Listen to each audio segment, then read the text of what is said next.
I think those are really the 2 points that I'd like to highlight as far as Bologna is concerned: increased mobility and recognition of degrees, and the proliferation of degree programs being taught in English. For those of you who are unfamiliar with German higher education landscape, I think it's also important at this point, before we continue with our presentation, just to identify 2 groups of university types that you would encounter whether or not you're thinking of studying abroad for a short period, of doing a research project or an internship, so that you understand the type of institutions with which you could be working. And as you can see, highlighted in front of you are 2 major types. You have the research university and the University of Applied Science, for those of you who speak German, the Fachhochschule. And sort of the different descriptions are there for you, but I think interesting to point out, and again, the areas are becoming somewhat gray, distinguishing the 2, but traditionally the research university is, as it states, a research institution where the terminal degree is often the PhD. And the University of Applied Science is, as the name states, a more practically oriented program, and the terminal degree is usually at the master's level. There are some really, really well-known research institutions that exist outside of the university scheme, and you've probably heard of Max Planck or the Helmholtz or the Fraunhofer, and those are institutes at which you could conceivably study or do some practical work. So this is the last slide of my component before I pass the mic over to Jane. But I think what really important for us, and this goes back to the second mandate of DAD, which I highlighted, is promoting our own scholarships and grants. And what do these grants include? And they differ from scholarship to scholarship. But suffice to say, there's generally speaking some sort of stipend, whether it be monthly or in a lump sum. There's health insurance. Often there's some travel subsidy, not with every scholarship. And usually there is a needing of all the grantees for your particular scholarship in Germany. And that's a great way of getting a network off the ground.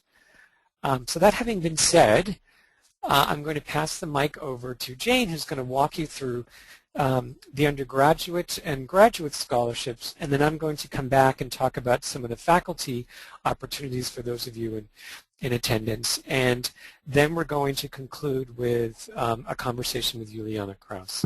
Jane? Thank you, Peter.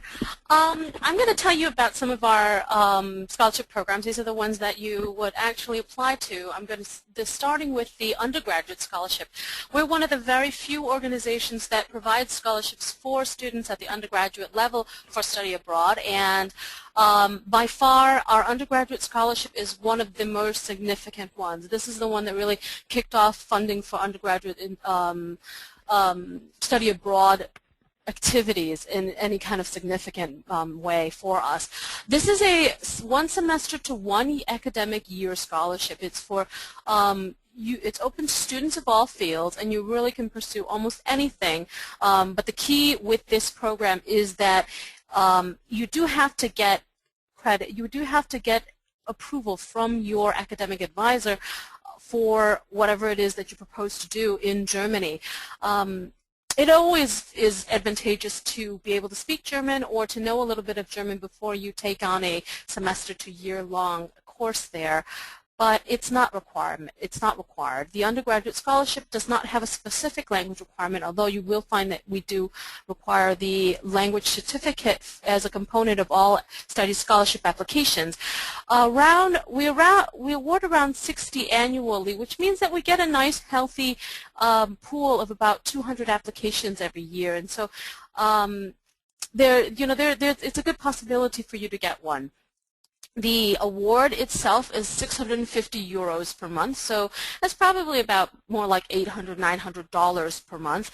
It also includes health insurance as well as a travel stipend, and I believe that the current travel stipend, it would be enough to cover an entire plane ticket. However, it's not an initial outlay of funding for your flight, and so that's something that you do have to plan for in advance in terms of costs to do the study abroad. Plan in advance the flight costs. The deadline is January 31st. So for undergraduate, it's far in advance in terms of how soon you need to apply for a scholarship, but it's quite late in terms of our scholarship year. And so if you're an undergraduate student, start thinking about it now, but realize that you do have until January 31st to apply for the undergraduate scholarship. And the current cycle on that is the 2011-2012 academic year. So this is for next year.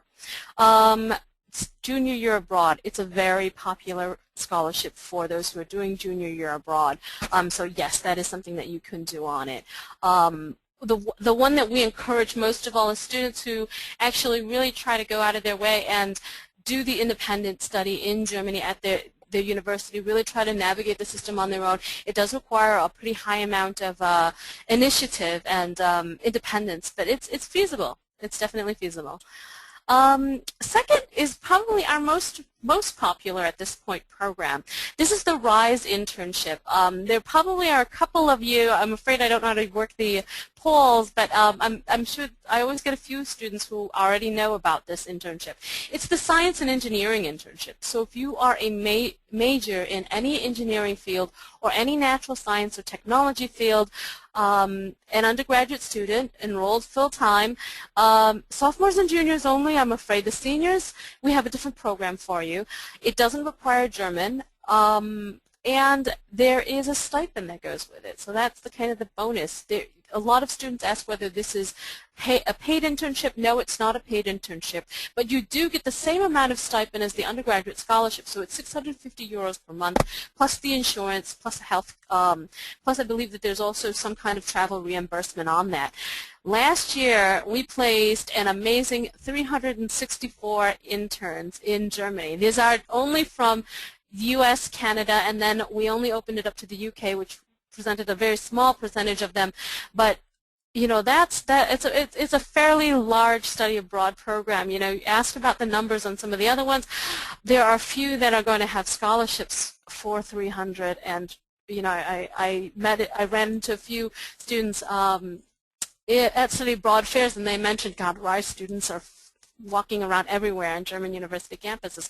And so you're not alone. Even if you don't speak German, it might not have been your intention, try the RISE program. As I mentioned before, the seniors weren't eligible for the RISE, but they are eligible for this program, RISE Professional. This grew out of our popular RISE program. It's geared towards graduates, so it's the graduating seniors and graduate students, so students in master's degree programs. It is a 6 to 12 week internship in industry, so versus at universities, which the undergraduate RISE program is. It'll place you at very prominent companies. I believe that some of the names that you would recognize in pharmaceutical firms, etc., were included in some of the last year's opportunities. 6 to 12 weeks means that it's really flexible. It's really kind of up to you and what the intern host can offer you in terms of a duration. German language requirements. Here it's a little bit more not so free with the German language. Here there are some internships that do require you to be able to speak some German, but a lot of them there's still a good amount that don't have a German language component, that do have an English language component. There is scholarships in housing. It's very much the same as the undergraduate RISE program. The scholarship amount is 750 euros per month, with the same financial package and the same award package that you would get with the RISE insurance travel stipend.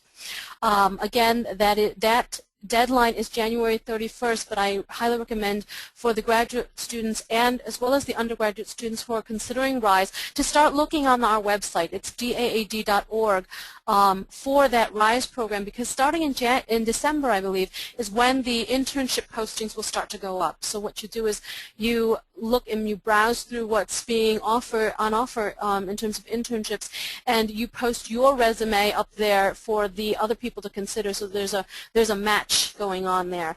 You choose the ones that you think that you fit most, and they choose the candidates that they like most. The summer courses. The university summer courses are another very popular program. This is the one that's really the pure language learning. You know, a lot of people always say, well, don't you have a language scholarship? We do, and this is it. This is a language scholarship. It is for summer courses. They're usually 3 to 4 weeks long at German universities.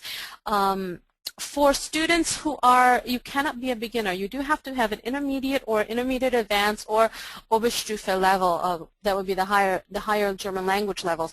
You can choose as the second point says, you can choose the course that you want to do. It can be a pure language study course. It can be